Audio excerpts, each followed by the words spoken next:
Most countries chase the future or cling to the past, but Japan does something else entirely. It lives in both at the same time, perfectly balanced. Ancient temples stand right next to glowing skyscrapers, and somehow none of it feels out of place. It's not a struggle between old and new. It's a harmony so deep, it makes you question everything you thought you knew about building a world that just works. So what is it? What makes Japan feel so intentional? It's this idea that you're living in two different times at once. And it's not just about the big picture. The real magic is in the small stuff. One photographer talked about how in Japan, almost every picture he took looked incredible, straight out of the camera. No editing needed. And when you look closer, you start to see why. The air is clearer. There aren't cars parked all over the sidewalks. The buildings, both new and old, just seem to fit together perfectly. Everything feels tidy, like it was placed there on purpose. This isn't an accident. It's the result of something you could call a soft culture power, a deep, quiet influence that shapes the entire country. Today, we're diving into that. We'll explore how this unique harmony is created,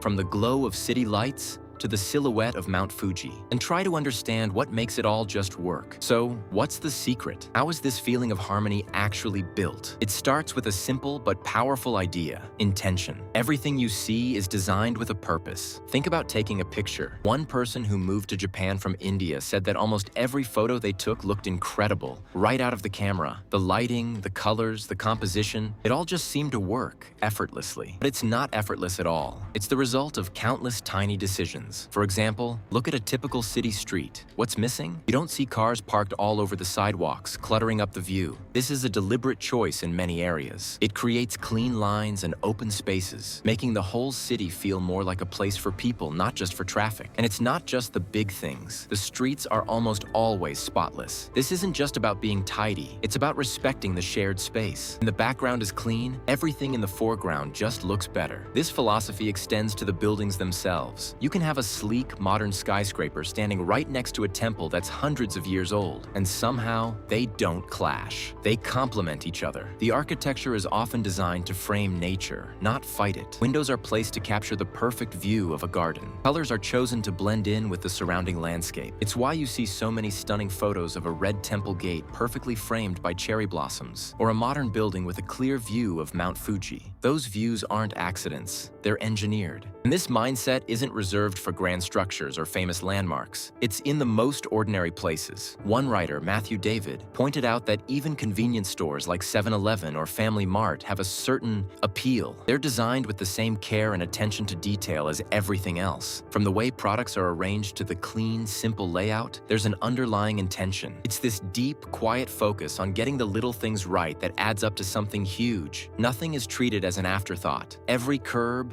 every sign, every storefront is part of a larger, harmonious picture. It's a world built on the belief that if you take care of the details, the big picture will take care of itself. And in Japan, you can see that idea at work everywhere you look. But that deliberate design, that focus on the details, isn't just about making things look nice. It's the surface layer of something much deeper. It's a form of influence you can't buy or force. It's a kind of soft power that comes from a culture people genuinely admire and want to be a part of. And you can see this power in the numbers. The Japanese government has a goal to bring in 60 million tourists a year by 2035. That's a huge number, but they're already halfway there. A big reason for this boom is that generations of people who grew up with Japanese culture, the video games, the anime, the movies from the 80s and 90s, are now adults. They have their own money, and they want to experience the place they've been fascinated with for decades. So what is it they're coming to experience? It goes back to that feeling that everything just looks right. There was a discussion online started by a photographer who was amazed at how every picture he took in Japan looked incredible, almost without trying. People jumped in to agree, pointing out the perfect color combinations you see everywhere, from the buildings to nature itself. They talked about the striking contrast between a brand new skyscraper and an ancient temple sitting side by side, and how details like paper lanterns or traditional screen doors add a richness you just don't find anywhere else. It's a world that feels less like a random collection of streets and buildings, and more like a carefully composed painting. This mindset is baked into everything. It's a deep, cultural commitment to getting the small things right, knowing that they add up to a better experience for everyone. One writer, Matthew David, said that during his visit, he was constantly surprised by the littlest of things. He found that even the most normal, everyday activities felt new and interesting, simply because of the care put into them. He pointed out something as simple as a convenience store. In most countries, it's a place you get in and out of as fast as possible. But in Japan, even the kombini is designed with such thought and intention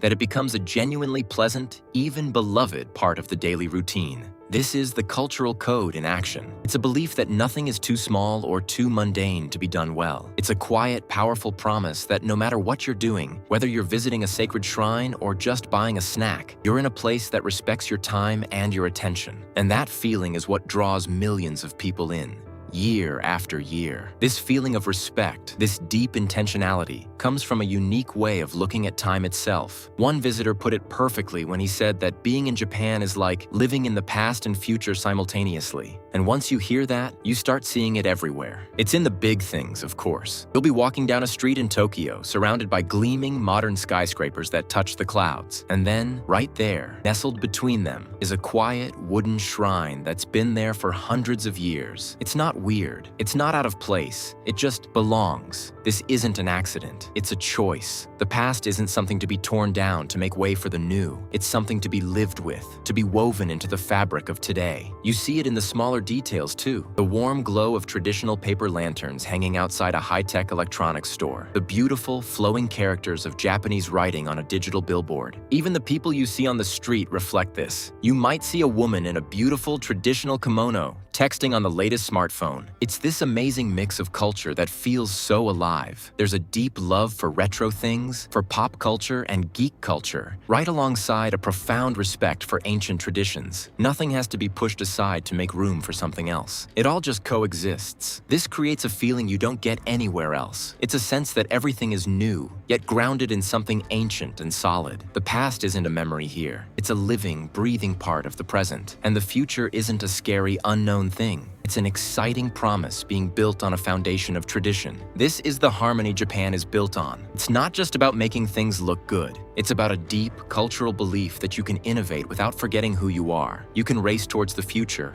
without letting go of your past. And when you stand in a place that has mastered both, you can't help but feel that you're somewhere truly special. So, in the end, Japan really does live in both the past and future at the same time. This amazing mix of old and new, all perfectly balanced, comes from the deep care the Japanese put into everything. Every single detail matters. You see it in the stunning way ancient shrines stand right next to modern skyscrapers. You see it in the soft glow of traditional lanterns outside high-tech stores. Everything looks effortlessly beautiful, right down to the colors you find in the cities and even in nature. This amazing harmony, this feeling that everything is exactly where it should be, really makes you wonder how a world can work. If you're curious about more places and ideas that challenge what you thought possible, make sure you stick around. Hit subscribe, and let's keep exploring these unique stories together.